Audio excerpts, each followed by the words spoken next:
अस्सलाम वालेकुम दोस्तों, फिज़ा फूड सीक्रेट्स में आपको खुशामदीद है। आज मैं आप लोगों के लिए एग चिंगारी की रेसिपी लेकर आई हूँ जो बहुत ही मज़ेदार और यूनिक बनने वाली है। तो अगर आपको ये रेसिपी पसंद है तो मेरे चैनल को ज़रूर सब्सक्राइब करें, मेरी वीडियो को लाइक करें, कमेंट करें और अपने दोस्तों रिश्तेदारों में ज़रूर शेयर किया करने और बेल आइकन प्रेस करना ना भूलें ताकि मेरी हर आने वाली नई वीडियो आप लोगों के पास पहले पहुँचे। तो आप जिस तरह से देख रहे हैं कि सबसे पहले मैंने अंडे बॉयल किए, उनको साइड पे रखा, फिर जो है मटर बॉयल किए, उनको साइड में रखा, फिर एक प्यारी सी देगची ली, उसमें थोड़ा सा ऑयल डाला, उसमें थोड़ा सा ज़ीरा 1 टीस्पून के बराबर डाला, उसको थोड़ा सा कड़कड़ाया, फिर उसमें 2 चॉप किए हुए मीडियम प्याज डाले, उनको थोड़ा सा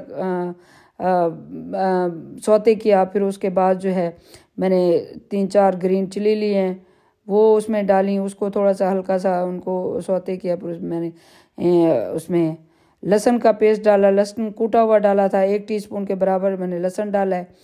तो उन लहसुन डालने के बाद उसको अच्छे से भूनने के बाद मैंने 2 टमाटर का पेस्ट बनाया हुआ था वो डाला उसमें, थोड़ा सा फिर साथ में ही एक कटोरी को साफ़ करने के लिए थोड़ा सा पानी भी ऐड किया। तो इसको हम अच्छे से भूनेंगे। भूनने के बाद इसमें नमक, इसमें धनिया पाउडर 1 टीस्पून, हाफ़ टीस्पून के बराबर जो है हल्दी, फिर 1 टीस्पून भर के जो है लाल मिर्च, और जो है काला नमक 1/2 टीस्पून के बराबर। जो काला नमक है वो जो इसकी मेन इंग्रेडिएंट काला नमक ही है। इसमें फिर 1 टीस्पून के बराबर मैंने चाट मसाला डाला और हाफ़ टीस्पून के बराबर जो दड़ा मिर्च होती है, चिली फ्लेक्स जिसको बोलते हैं, वो डाला। उस डालने के बाद मैंने मसाले को भूनने के लिए छोड़ दिया और साथ में 2 अंडे लिए, उसमें थोड़ा सा काली मिर्च और थोड़ा सा नमक डाल के उसको अच्छे से फेंट के फिर उस मसाला जो हमारा बना हुआ था उसमें डाला।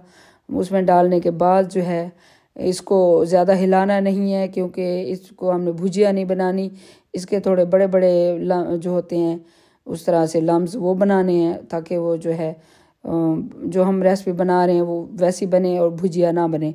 तो आप देख रहे हैं इस तरह से साइड पे हो गया, तो मैंने उसको फैला के सारी साइडों पे कर लिया और उसको हिला नहीं रही, उसको रेस्ट के लिए छोड़ रही हूँ ताकि जो है वो थोड़े बड़े जो है वो पीसेस बने और जो है वो भुजिया वाला मिक्सचर ना बने।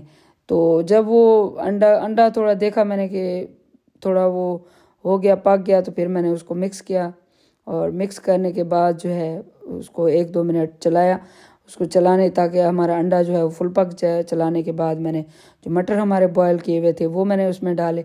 मटर डालने के बाद उसमें थोड़ा सा मैंने पानी डाला, पानी डाल के उसको अच्छे से मिक्स किया क्योंकि जो है मटर में मैंने कहा मसाले जो है वो अच्छे से जज्ब हो जाएँ क्योंकि मटर अंदर से फीके होते हैं। तो उसके बाद जो है मैंने जो हमारे अंडे बॉयल किए हुए कटे हुए पड़े थे वो मैंने पहले जो बॉयल किए थे वो मैंने डाले, और डालने के बाद आप देख रहे हैं कि मैं ज़्यादा डोई नहीं हिला रही क्योंकि जर्दी फिर मिक्स हो जाएगी, फिर वो कुछ और ही टेस्ट बनेगा, फिर वो भुजिया फिर से बन जाएगी। तो डालने के बाद मैंने 1-2 मिनट के लिए उसको रेस्ट दिया और रेस्ट दिलवाने के बाद ज़बरदस्त हमारी एग चिंगारी तैयार है। तो आपको कैसी लगी रेसिपी तो हमें याद रखें। अल्लाह हाफिज़।